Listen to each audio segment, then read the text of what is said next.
In this episode of Impact Theory, Tom Bilyeu interviews Konstantin Kisin on the topic of destroying society, why woke culture has gone too far. Konstantin Kisin is a comedian, writer, and free speech advocate who argues that the current culture of victimhood and cancel culture is doing more harm than good.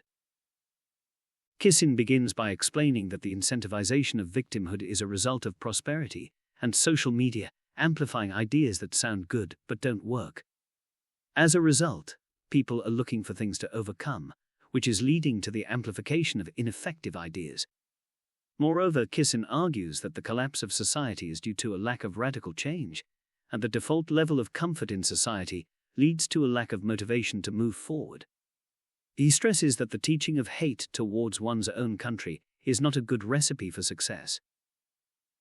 Kisin believes that a shared superstructure is necessary for a functioning society. However, planting the idea of divinity in every human can lead to a mind virus that takes over society. Without a shared vision of a superstructure, society can become chaotic and lead to ideological violence. He talks about his mini-series on Spotify with practical advice and powerful insights, where experts share strategies for overcoming challenges and building resilience. Kisin emphasizes that extreme progressivism is destroying the superstructure of society. Kisin further explains that a dynamic tension between collectivism and individualism is necessary for a functioning society. Evolution has molded humans to value cohesion and strong individuals, and countervailing forces between accountability and sharing are necessary for a functioning society. Kisin argues that fear of punishment stifles innovation and honest expression. Living in a culture of fear creates a disconnect between reality and ideas. In countries like Russia and China, bad ideas can still lead to success, despite the stifling atmosphere. He also stresses the importance of free speech and the disastrous consequences that can arise from its absence, citing examples such as South Korean Airlines and Chernobyl. Movies like Crimson Tide illustrate the importance of free speech and honor in decision-making. Kisin believes that empowering employees is key to scaling a business. Referring to employees as teammates and giving equity creates a sense of ownership. However, creating a culture of freedom of speech and challenging authority is important, but difficult to achieve. The concept of free speech is relatively new, and the impact of language has changed with technology, making the idea of free speech more complicated. Impact theory aims to impact people at scale through growth mindset ideas and entertainment. Tom Bilyeu believes that the key to impacting people at scale is through a growth mindset, but he worries about tainting his brand by expressing his opinions and stepping out front. Kisin talks about his passion for storytelling and teaching mindset and business ideas. He emphasizes that understanding the risks of different choices is key to success, and data shows certain choices have better outcomes.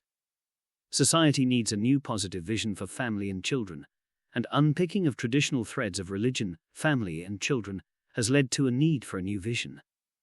Invitational framing is necessary to encourage people to think about what they truly want.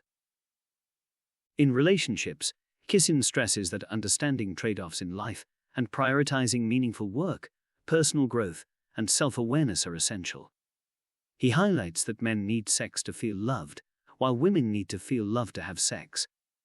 Preserving a relationship requires commitment from both parties, supporting each other's growth and dreams, and abusive behavior is not acceptable. Kisin explains that collectivism and authoritarianism go hand in hand, and collectivist societies require an authoritarian leader. Civilizations of the land tend to be collectivist and authoritarian. Being a contrarian and expressing your opinion is not necessarily brave. A moral code is generally a good long-term strategy for personal success and social stability, but it can also be used to justify immoral actions if it is blindly followed without critical thinking. Personal success and social stability, but it can also be used to justify immoral actions if it is blindly followed without critical thinking. In contrast, individualism and liberalism tend to go hand in hand, and societies that value individualism tend to have more democratic forms of government. Individualism values personal freedom, autonomy, and self-expression, and it celebrates the uniqueness of each person. However, individualism can also lead to selfishness, isolation, and a lack of concern for the common good. Therefore, a balance between individualism and collectivism is necessary for a healthy society. A society that values both individual rights and the common good can create a system that benefits everyone. Ultimately, the best approach is to be open-minded and critical of both collectivist and individualistic ideologies. We should strive to create a society that values both individual freedom and social responsibility. This can be achieved through education, dialogue, and a willingness to listen to different perspectives. In conclusion, Kisin's ideas shed light on the complexities of political ideologies and how they shape our societies. By understanding the strengths and weaknesses of both collectivism and individualism, we can work towards creating a more balanced and equitable world.